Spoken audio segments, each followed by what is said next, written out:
بله تماشاوان هجا ام لبنداوا تشرینه اف بنداوا دویمین لباکور سوریه اف بنداو اف 54 روزن دبن ایریش دایا داگرکریا ترکیه اف 54 روزن ایریشی و بنداو دکه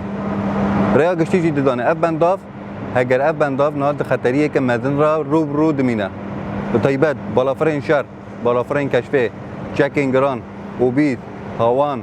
تاوی کومین شده انگل داگرکریا ترکیه اوا 54 روزن ایریشی و بنداوی دکن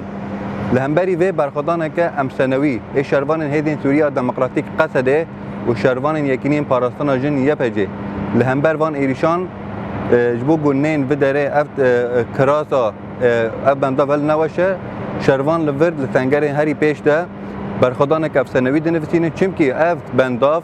هم چافکانی خوی ای جیانیه ویجی دانن هم آف هم کربا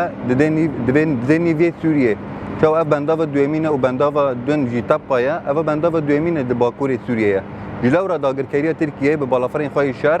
حیا نهاجی گومنا لبر کمیره پیشکشی دکن بریا چند کلیانجی اما به بالافرین شهر 10 جاران لبنداو و دردوری بنداو بخوجی بمباران دکه بیت تکس کردن طیبت خباتکارن به بنداو و یکی تکس دکن را دگینن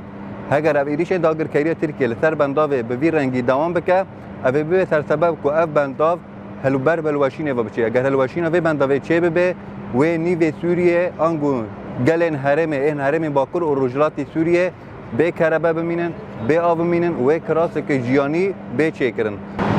ولی تماشاوان اینجا برجی ابجی گناه ام بعد تا پسگره که قریدا مزن بعد کن اف دوره به طیبت افکار مرالی کار به اف دور هم بخویا کرن یکو کربه تیا چه کرن نالور وکی گندبین همنا داتای این تنکتر هنه لبر تی تکت کرن به طیبتی اگر افکار مرالی کار به داره همو بداره جور اینجا بر الواشی نیواده چه خبرکار امرجی دبیجن اواجی پسگره که ترکه یا گذراره ده بنداوه إلى نقطة الصفر وبالتالي ممكن تؤدي إلى غمر العنفة المحطة من جديد.